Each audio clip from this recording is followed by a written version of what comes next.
Online मैंने देखा कि जेजू आइलैंड जो कि साउथ कोरिया का एक आइलैंड है वो पूरे वर्ल्ड के लिए वीज़ा फ्री है एक्सेप्ट दीज कंट्रीज़। तो मैंने थोड़ा और देखा तो मुझे कुछ लोग दिखे जो कि इंडियन ट्रैवलर्स थे और जेजू वीज़ा फ्री विजिट करके आए थे। बहुत ज़्यादा तो नहीं थे बट कुछ थे। तो हमने जेजू और कोरिया दोनों की वेबसाइट्स देखी और देखा कि क्या क्या रिक्वायरमेंट्स है। कोई भी स्पेसिफिक रिक्वायरमेंट नहीं लिखी थी और हम लोग ऑलमोस्ट फ्रीक्वेंट ट्रैवलर्स हैं, अलग अलग कंट्रीज जाते रहते हैं, हमारा रिकॉर्ड अच्छा है, ट्रैवल हिस्ट्री भी अच्छी है और कोई भी ओवर स्टे का सीन नहीं किया कभी। और इंडिया में मेरा स्टैब्लिश्ड काम है, फैमिली है, मतलब कुछ भी ऐसा नहीं है जिससे कोई भी इमिग्रेशन हमारे ऊपर डाउट कर सके। तो हम जैसे हर जगह ट्रैवल करते हैं वैसे ही हमने पूरा प्लान किया, रिटर्न टिकट की, होटल बुकिंग्स किया, ट्रैवल इंश्योरेंस, इंटरनेशनल सिम, सब कुछ किया जो भी करना चाहिए। तो पहला झटका हमें बैंकॉक में लगता है क्योंकि बैंकॉक में हमारा 3 नाइट का स्टे था और फिर बैंकॉक से ही जेजू की फ्लाइट थी। जैसे ही हम बैंकॉक एयरपोर्ट पर पहुंचे तो जूनिया एयरलाइंस के स्टाफ ने हमें एक स्पेसिफिक अमाउंट का कैश दिखाने को बोला जो कि काफ़ी ज़्यादा था। हमने उन्हें बोला कि कैश क्यों, हम कार्ड्स यूज़ करते हैं, जितना कैश आप बोल रहे हो इतना कैश लेके कौन चलता है। हमने उन्हें समझाने की बहुत कोशिश की, आप हमारा कार्ड देख लो, अब अकाउंट बैलेंस देख लो, लेकिन वो लोग कैश देखने के ही पीछे पड़े थे और एक तरह से धमकी वाले एटीट्यूड से बात कर रहे थे कि अगर ये फ्लाइट बोर्ड करनी है तो कैश लेके आओ वरना हटो रास्ते से। अब हम एयरपोर्ट के अंदर थे और वहाँ एक ही बैंक का एटीएम था और उन्हीं का एक्सचेंज रेट, और वो हमें बाहर से 4 गुना घटिया रेट दे रहे थे हमारी करेंसी एक्सचेंज का। पर फिर कैसे भी करके हमने कैश का अरेंजमेंट किया क्योंकि पहले से ही बहुत सारी बुकिंग्स कर रखी थी, वो सब पैसा वेस्ट हो जाता। फिर जूनिया एयरलाइन के रूड और नॉन सपोर्टिव एयरलाइन स्टाफ ने टेबल पे रख के हमसे पूरा कैश गिनवाया, एक एक नोट, जैसे पता नहीं क्या समझ रहे हैं वो लोग। फाइनली हमने फ्लाइट बोर्ड की, जेजू आइलैंड एयरपोर्ट लैंड हुए, हम लोग बहुत एक्साइटेड थे, लेकिन इसके बाद जो कुछ भी हुआ वो इतना ट्रॉमेटाइजिंग था। हम जैसे इमिग्रेशन काउंटर पर पहुंचे, हमारा इंडियन पासपोर्ट देखा और कुछ भी नहीं पूछा, सीधे हम दोनों को आगे बुलाया, हमारे फिंगरप्रिंट्स लिए और एक ऑफिसर को हमको ले जाने को कहा। मुझे लगा ठीक है भाई, थोड़ा स्ट्रिक्ट प्रोसीजर हो सकता है पर डरने की क्या बात है, हमारे पास तो सब कुछ है। हमें एक वेटिंग रूम में जाके बैठा दिया गया और पूछा will you be okay for the interview in English. हमने बोला यस। फिर हमें 2 फॉर्म ला के दिए जिसमें पूरी डिटेल्स भरनी थी कि क्यों आए हो, क्या काम है, घर पे कौन कौन है, एक्सेट्रा एक्सेट्रा, बहुत सारी डिटेल्स। हमने वो भरना स्टार्ट ही किया था कि मेरी वाइफ को उन्होंने इंटरव्यू के लिए बुला लिया। अब मेरी वाइफ और मेरे साथ एकदम word to word almost same चीज़ें हुई हैं, तो मैं सिर्फ अपनी बताता हूँ। हमने इंग्लिश में इंटरव्यू के लिए कहा था बट तब भी हमें एक 3rd क्लास इंटरप्रेटर प्रोवाइड किया गया जो फ़ोन पे था, सामने भी नहीं था। And no offence to people from the south, I love them, but South India के किसी इंसान को हिंदी इंटरप्रेट करने के लिए रखा हुआ था और वो बंदा ऐसे बात कर रहा था जैसे कहीं से मजदूर पकड़ के लाए गए हों। फ़ोन पे बोल रहा, हाँ भैया आप किधर से आए हो भैया, इधर कोरिया क्या करने आए हो भैया, आपको रेफ्यूज चाहिए क्या, रेफ्यूजी हो क्या आप। मैंने बोला नहीं रेफ्यूज नहीं चाहिए, मैं क्रिसमस और न्यू ईयर सेलिब्रेट करने आया हूँ। फिर मुझसे बोला कि आप किधर जाने वाले हो। मैंने उसको हमारी जो भी आइटिनरी थी वो बताई कि पहले हम हलासान माउंटेन जाएंगे, फिर क्रिसमस म्यूजियम और फिर अलग अलग जगहों पर। तो वो हंसने लगा सुन के, बोला ये सब कौन सी जगह है। मैंने बोला कि भाई ठीक है, कुछ प्रोनाउंसिएशन में हो सकता है मुझे कुछ प्रॉब्लम हो, यहाँ पे कुछ और बोलते हो, मैंने जो पढ़ा है वो मैंने पढ़ के बताया तुम्हें। फिर वो मैम एक पेपर देती हैं जिसमें लिखा था entry denied because purpose of stay not clear, और उसमें स्टैंप लगा था रिजेक्टेड का, जो कि मेरे सामने उन्होंने लगाया भी नहीं, मतलब वो मेरे अंदर आने से पहले ही लगा हुआ था। और वो बंदा बोलता है कि आप सही से जगह का नाम नहीं बता पा रहे हो इसलिए ये आपको एंट्री डिनाई कर रही हैं, इनको आपके इंटेंशन पे डाउट है। मैंने बोला कि भाई इनको बताओ कि मेरा एस्टैब्लिश्ड काम है इंडिया में, मेरा नाम एक बार गूगल कर ले, मैं इनके देश में बसने नहीं आया हूँ, I am a genuine tourist. वो बोलते हैं कि इंटरव्यूज ओवर। एग्जैक्टली सेम ऐसा ही मेरी वाइफ के साथ हुआ, फिर मेरे साथ हुआ। मेरा दिमाग थोड़ा ख़राब हुआ कि कुछ भी बिना देखे, ना रिटर्न टिकट, ना कैश, ना इंश्योरेंस, और ऐसे कैसे मुझे रिजेक्ट कर दिया। पर अब मेरा इनके यहाँ जाने का मन भी नहीं था तो मैंने कहा हटाओ, मुझे जाना ही नहीं है अब। वैसे हमारे पास ऑस्ट्रेलिया का टूरिस्ट वीज़ा भी है जो कि हमें 30 डे फ्री ट्रांजिट देता है साउथ कोरिया मेनलैंड से। मैं चाहता तो वो यूज़ करके भी एंटर कर सकता था बट इतना सब हो गया था तो अब मुझे वहाँ एक भी मिनट रुकने का मन नहीं था। अब वो हम दोनों को वेटिंग रूम में छोड़ के चले गए और ये लोग हमारा पासपोर्ट भी ले गए। थोड़ी देर बाद आए तो मैंने बोला कि ठीक है आप हमारा पासपोर्ट दे दो, चलो मैं निकलता हूँ यहाँ से वापस। तो बोलते हैं कि वो एयरलाइन वाले आके आपको देंगे, तब तक आपका लगेज ये है, इसमें से कुछ इंपॉर्टेंट सामान निकालना हो तो निकाल लो। मैंने कहा एयरलाइन वाले को कितना टाइम लगेगा, तो उसने बोला कि 5 मिनट लगेंगे। तो मैंने बोला ठीक है, इतना मुझे कुछ भी जरूरी नहीं है जो लगेज से निकालना हो, 5 मिनट में वेट कर सकता हूँ। और फिर वो हम लोगों को अंदर एक जगह लेके गए जो उनका डिटेंशन सेंटर लग रहा था। वहाँ बिल्कुल भी सनलाइट नहीं थी, पूरा पैक्ड था वो। और अंदर जाते ही हमें फिर से 2 फॉर्म दिए गए जिसमें लिखा था कि हमें एकदम प्रॉपर अकोमोडेशन और फूड दिया जा रहा है। तो मैंने बोला कि आप पहले दिखाओ तो क्या अकोमोडेशन है, क्या फूड है, तब साइन करूंगा। तो वहाँ पर एक कोरियन बूढ़ा आदमी था जो कि जेलर जैसे चिल्लाने लगा अपनी लैंग्वेज में, क्या जो भी वो चिल्ला रहा था कि साइन करो फटाफट, और हड़बड़ी में एकदम कि जल्दी साइन करो जल्दी करो। तो ज़बरदस्ती बेसिकली हमसे वहाँ पे सिग्नेचर ले लिया। वहाँ तक भी मैंने सोचा कि ठीक है, मे बी कोई होटल रूम होगा या कोई रूम होगा, बट वहाँ अंदर 2 हॉल्स थे, एक मेन का और एक वुमेन का, और बीच में एक स्मोकिंग रूम, और कुछ भी नहीं। हमने उसमें अंदर जाने से मना कर दिया। हमने बोला कि आप किसी को बुलाओ, इमिग्रेशन ऑफिसर या किसी को भी, मैं पैसे दूंगा, मुझे अभी के अभी वापस जाने दो या मुझे कोई बेटर कंडीशंस के रूम प्रोवाइड करो। बट उन्होंने हम लोगों की एक बात भी नहीं सुनी और हमें अंदर वो सेक्शन में लॉक कर दिया और एक बहुत मीठा सा जूस और एक बहुत बेकार सा मीठा मीठा बन देकर चले गए। हम दोनों बीच में बैठे थे स्मोकिंग रूम में, वो हॉल्स में गए नहीं। वहाँ बिल्कुल भी सनलाइट नहीं आ रही थी, पानी पीने के लिए ग्लास तक नहीं था। वाटर कूलर पर एक पेपर पाउच रखा था जिसमें आधा घूंट पानी आ रहा था, जो पीने में भी अनकंफर्टेबल था। और वहाँ अंदर और भी लोग थे, सबसे ज़्यादा इंडियंस थे, फिर चाइनीज़ थे और फिर इंडोनेशियंस थे। हम वहाँ बैठकर थोड़ी देर वेट करते रहे। फिर एयरलाइन का बंदा आया और वो बोला आपको आपकी एंट्री डिनाई हो गई है, अब उसका कुछ नहीं हो सकता। मैंने बोला ठीक है वो सब छोड़ो, आप मेरा पासपोर्ट दो, मुझे नेक्स्ट फ्लाइट से वापस जाना है। वो बोलता है आप सिर्फ हमारी ही एयरलाइन की फ़्लाइट से वापस जा सकते हो, अदरवाइज जब आपका ओरिजिनल रिटर्न बुकड है तब आपको जाना है। तो मैंने बोला कि ये क्या नाटक है, जूनिया एयरलाइंस की फ़्लाइट्स भी एकदम कम थी और वो भी 2-3 गुना महंगी थी। मैंने उनको बोला कि चाइना ईस्टर्न की हमारी रिटर्न फ़्लाइट है कुछ दिन बाद की, आप उसकी डेट चेंज करवा दो, जो पैसे होंगे एक्स्ट्रा मैं दे दूंगा। तो बोले कि नहीं वो भी नहीं कर सकते। अब ये कोई इमिग्रेशन ऑफिसर नहीं था, ये एयरलाइन का एम्प्लॉय था, वो तो वही बोलेगा जिससे एयरलाइन का प्रॉफिट हो। ऐसे हमें चारा बना के बेसिकली एक एयरलाइन कंपनी के सामने फेंक दिया उन लोगों ने। वो बोले आपके पास कोई और ऑप्शन नहीं है। मैंने बोला ठीक है मैं करूँगा जितने की भी है, मुझे यहाँ नहीं रुकना। तो उस फ्लाइट में सिर्फ 2 सीट्स अवेलेबल थी और वो भी दोनों बिजनेस क्लास थी, तो वो और महंगी थी। मैंने बोला ठीक है पर मुझे इस जेल जैसी कंडीशन में नहीं रहना है, मैं करता हूँ, आप बिजनेस क्लास दो, मैं जाता हूँ। तो बोलता नहीं नहीं आप बिजनेस क्लास से भी नहीं जा सकते हो, अब आप कल की फ़्लाइट से ही जा सकते हो इकोनॉमी सीट से। तो मैंने बोला कि ये क्या ज़बरदस्ती यार, आपकी फ़्लाइट नहीं है और दूसरे की फ़्लाइट से आप जाने नहीं दे रहे हो और मुझे नहीं रुकना है इधर पे, आप मुझे पैसे ले लो, किसी होटल या लाउंज में जाने दो कम से कम। तो बोले नहीं नहीं आप यहाँ से कहीं नहीं जा सकते। और फिर वो बोलता है मैं जा रहा हूँ, मुझे काम है दूसरा। अब हम दोनों वहाँ पर बहुत परेशान हो गए। वहाँ पर इंडियन एम्बेसी का नंबर लिखा था, मैंने कॉल किया तो उधर से कॉल उठाई नहीं। और फिर जब मतलब उसमें कुछ IVR मतलब कुछ ऑटोमेटिक आवाज़ आई भी तो वो कोरियन में कुछ थी, तो मुझे कुछ भी समझ नहीं आया कि वो क्या बोल रहे थे। अब हम दोनों जाके स्मोकिंग रूम में बैठ गए क्योंकि मैं उस हॉल में जाना नहीं चाहता था। वो एकदम किसी जेल के बैरक जैसा लग रहा था, अंदर लोग लेटे हुए थे जैसे किसी बैरक में होता है। आप में से जिन्होंने भी देखा होगा वो समझेंगे। हमने वहीं बैठे अगले दिन सेम जूनिया एयरलाइन की टिकट करवाई, जो कि नॉर्मल से एटलीस्ट 10 गुना ज़्यादा प्राइस की थी, क्योंकि हमें वहाँ एंग्जाइटी हो रही थी। मैंने टिकट करवा के उसको भेजी वो एयरलाइन के बंदे को, और वो बंदा फिर गायब हो गया, हमें अटका के वो ऑफलाइन चला गया।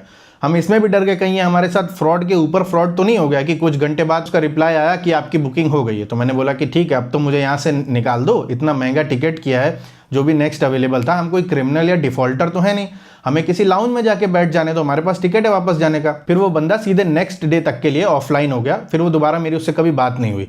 जैसे उसका टास्क था केवल हमको 10 गुना महंगे प्राइस में टिकट बेचना। मैंने वहाँ के स्टाफ से पूछने की कोशिश की तो वो लोग बोलते हैं ट्रांसलेट करके कि you will find out tomorrow. मतलब किसी ने भी कुछ अश्योरेंस नहीं दिया, कुछ बताया नहीं कि अब आगे आपके साथ क्या होगा, आप सब सॉर्टेड है, आप टेंशन मतलब एक्सेट्रा, किसी ने कुछ भी नहीं बोला। हम डरते डरते बैठे रहे। शाम से रात हो गई, हम लोग वहीं स्मोकिंग रूम में ही बैठे थे। 5 बजे शाम को खाना आया और उससे बेकार खाना मैंने अपने जीवन में भी नहीं खाया। क्विजीन प्रॉब्लम नहीं थी, मैंने वियतनामीज, थाई, मलेशियन, हर तरह की क्विजीन, बहुत सारी तरह की क्विजीन खाई है। मैं समझता हूँ हर देश का अपना टेस्ट होता है, बट ये एकदम वाहियात खाना था जैसे किसी जेल में मिलता है। मेरा पॉइंट है आप जेल की तरह क्यों ट्रीट कर रहे हो? हम आपका कोई बॉर्डर फांद के या तार के नीचे से घुसने की तो कोशिश नहीं कर रहे थे, नॉर्मल टूरिस्ट हैं। आपको सही नहीं लगे तो आप हमें एज अ क्रिमिनल आपको ट्रीट करने का राइट किसने दिया? हम रात 11 बजे तक वहीं स्मोकिंग रूम में बैठे रहे। इस बीच मेरी वहाँ पर और जो लोग बैठे थे उनसे बात हुई।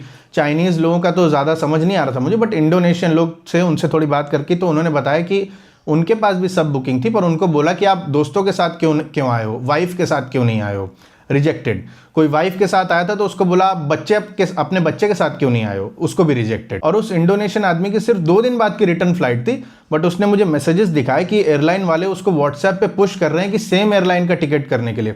उसने बोला मेरे पास पैसे नहीं है, तो उससे गाली गलौज कर रहे हैं वो लोग। मैसेज था कि I hope you die in that cell, you will have your last breath in Korea, I will make sure you will never get out of here. ये चाइना ईस्टर्न एयरलाइन के लोग थे, और इसी चाइना ईस्टर्न से हमारी original return flight book थी जो कुछ दिन बाद की थी।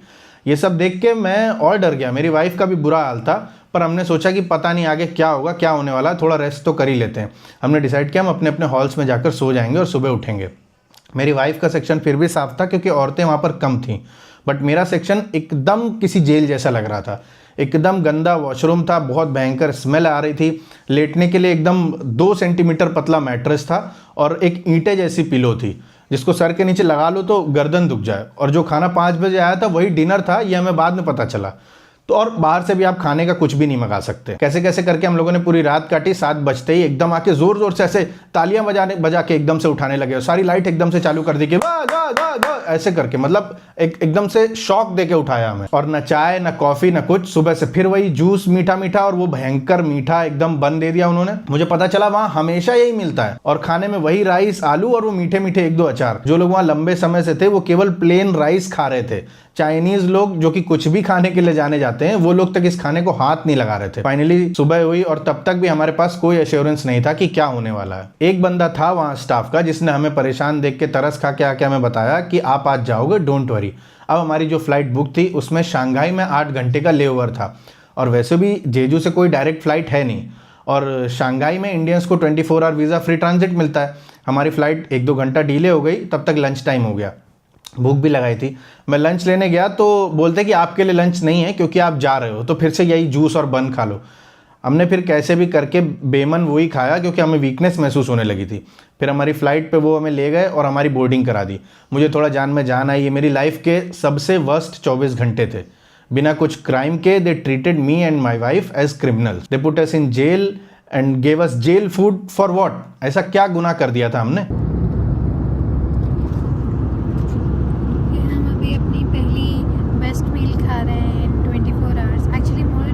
खैर हम चाइना में लैंड हुए सोच के कि यहाँ से तो सब सही रहेगा, आराम से साफ वॉशरूम यूज़ करेंगे, किसी रेस्टोरेंट में कुछ खाएंगे।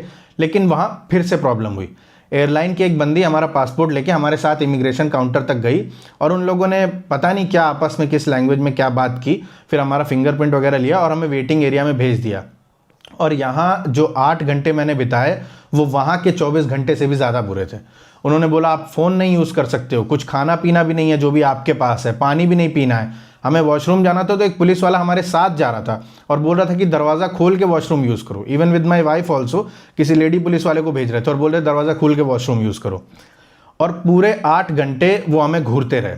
एक पुलिस वाला बैठा रहा जिसकी ड्यूटी हर घंटे में चेंज हो रही थी, एक पुलिस वाला आ रहा था और उनके यहाँ पर वो बॉडी कैम लगा हुआ था। जो भी नेक्स्ट बंदा आ रहा था वो बॉडी कैम उसको ट्रांसफ़र कर दे रहे थे और वो बैठे रहे थे। 1-2 घंटा हो गया। मैंने बोला कि क्या हो रहा है, कोई बताएगा? वो सब यही बोल रहे हैं कि वेट वन मोमेंट। 2-4 घंटे हो गए। मैंने बोला भाई कुछ खाने को तो दो। तो बोलते हैं airline will bring food for you. मैंने पानी मांगा तो 10 मिनट बाद एक छोटे से ग्लास में 1 घूंट पानी ला के दे रहे थे। ये सब उन्होंने पूरा 8 घंटे तक हमारे साथ किया। ना फ़ोन यूज़ करने दिया, ना घर पर इन्फॉर्म करने दिया, ना कोई कॉल रिसीव करने दिया। तो हमारे घर वाले 8 घंटे तक एकदम हमसे डिस्कनेक्टेड थे, we were without proper food and movement. हमें वहाँ बैठे रहना था। हम रो रहे थे बट उनके वो जवान लड़के जो पुलिस वाले थे वो रोबोट जैसे घूरते रहे। कुछ भी उनके चेहरे पे कुछ भी रिएक्शन नहीं था। फाइनली एयरलाइन वाली आई एक झोले में फिर वही 10 पैकेट बन और बिस्किट लेके, वो भी सब मीठे मीठे। 2 दिन हो गए थे ऑलमोस्ट बिना नमक टेस्ट किए या प्रॉपर सोए हुए। फिर हमने फ़्लाइट बोर्ड की और हमें हमारा पासपोर्ट दिया। हमसे बोले कि किसी को कुछ बताना नहीं कि क्या हुआ है, आप बच गए। आपके पासपोर्ट में हमने कुछ नहीं लिखा है, आप किसी को भी कुछ मत बताना। ये एक्सपीरियंस मेरे और मेरी वाइफ के लिए बहुत ही ज़्यादा ट्रॉमेटाइजिंग था। हम बहुत दिन तक इसके आफ्टर इफ़ेक्ट्स में परेशान होते रहे। अभी भी मैं सोचता हूँ उस बारे में तो थोड़ा सा दिमाग हिल जाता है। मैं ये वीडियो बना रहा हूँ क्योंकि मैंने देखा कि जेजू के इस बिहेवियर के बारे में बहुत कम वीडियोज़ हैं या ऑलमोस्ट ना के बराबर वीडियोज़ हैं और इस प्रॉब्लम के बारे में किसी ने भी क्लियरली बताया नहीं है। तो अगर कोई और जेजू या चाइना जाने का आप लोगों में से प्लान कर रहा है तो आप थोड़ा सोच समझ लीजिए। जेजू आइलैंड का इमिग्रेशन तो पूरी तरह से रेसिस्ट है और वो कुछ भी चेक नहीं करेंगे, मन मर्जी से आपकी एंट्री डिनाई कर देंगे और उससे भी बुरा वो ट्रीटमेंट है जो उसके बाद वो आपके साथ करेंगे। और चाइना कैसा है ये बताने की जरूरत नहीं है। बाद में मैंने थोड़ा और रिसर्च की, पता किया तो मुझे पता चला कि कुछ लोग मेनली इंडियंस और चाइनीज जेजू के थ्रू साउथ कोरिया मेनलैंड में घुसने की कोशिश करते हैं, इसलिए वो अब ऑलमोस्ट सभी इंडियंस के साथ ऐसा करते हैं। मेरा पॉइंट था एंट्री ना देना उनका राइट है, पर हमारे साथ ऐसा ट्रीटमेंट करना, हमें ऐसा ट्रॉमा देना, ये किसी भी तरह से जस्टिफाइड नहीं था। और एक बात मैं और ऐड करना चाहूँगा कि वहाँ पर हमारे अलावा और भी जेन्युइन टूरिस्ट थे, बट कुछ ऐसे भी लोग थे जो एक्चुअल में वहाँ पर गलत काम करने गए थे। अब मैं इसलिए बोल रहा हूँ क्योंकि मैंने उनकी बातें सुनी थी। वो लोग डंकी वगैरह मारने की बातें फ़ोन पर भी कर रहे थे। और कोरिया के इमिग्रेशन ने जेन्युइन टूरिस्ट और सस्पेक्टेड क्रिमिनल्स को एक साथ रख दिया। मुझे लगता है हमारे साथ जेजू इमिग्रेशन ने प्योरली रेसिज्म किया। जुनेओ और चाइना ईस्टर्न एयरलाइंस ने हमारे साथ एक स्कैम किया। मेरा पॉइंट है कि एज टूरिस्ट, एज ट्रैवलर्स, लोग एक अच्छे टाइम के लिए किसी दूसरी कंट्री में जाते हैं। मैं समझता हूँ हर कंट्री के अलग रूल्स होते हैं और इमिग्रेशन को पूरा राइट है किसी को भी एंट्री डिनाई वगैरह करने का, बट किसी को आप एज अ क्रिमिनल कैसे ट्रीट कर सकते हो, ये मेरा पॉइंट है। अगर वो आपकी कंट्री में इलीगली नहीं एंटर कर रहा है, आपने उसको बॉर्डर से नहीं पकड़ा है, वो एयरपोर्ट पे आपका इमिग्रेशन काउंटर के थ्रू आ रहा है, तो आप उसको ऐसे क्यों ट्रीट करो जैसे उसने कोई क्राइम कर दिया हो? आप उसको सबक क्यों सिखाना चाह रहे हो कि जेल वाला खाना खाओ, जेल की तरह रहो, ताकि तुम दोबारा से ऐसी गलती मत करो? अरे वो टूरिस्ट है। और फॉर्चुनेटली हमारे पास इतना पैसा था कि हम दूसरे दिन रिटर्न टिकट करके तीसरे दिन वहाँ से निकल सकते थे। बहुत से लोग ऐसे थे जिनके पास लिमिटेड बजट था, अब उनका रिटर्न अगर 10 दिन बाद का है तो उनको 10 दिन वैसी जेल वाली कंडीशन में रहना पड़ेगा। आप एयरलाइंस के ऊपर दबाव बनाओ। जब बैंकॉक एयरपोर्ट पे हमारे सारे डॉक्यूमेंट्स चेक हुए, उन्होंने हमें वहाँ से क्लियर किया, तो तभी तो हम आपके इमिग्रेशन तक पहुँच पाए ना। अब उसके बाद अगर आपको कोई इशू है, तो अगर हमारा रिटर्न टिकट है, आप उस एयरलाइन पे प्रेशर बनाओ कि इनका रिटर्न टिकट की डेट आगे करो और इनको भेजो वापस। आप ऐसा करो, आप क्रिमिनल की तरह क्यों रख रहे हो? एंड में एक ही बात बोलूँगा कि obviously I will never go to Jeju और maybe South Korea, but if you are planning to go there, just be prepared for the worst, but I hope this never happens to you. इसको मैं तेरे allowance कर दिया, तेरे लिए दिल कुड़ियों का ब्लाउंस कर दिया, टिक टिक टिक टिक टिक टिक टिक टिक टिक टिक टिक।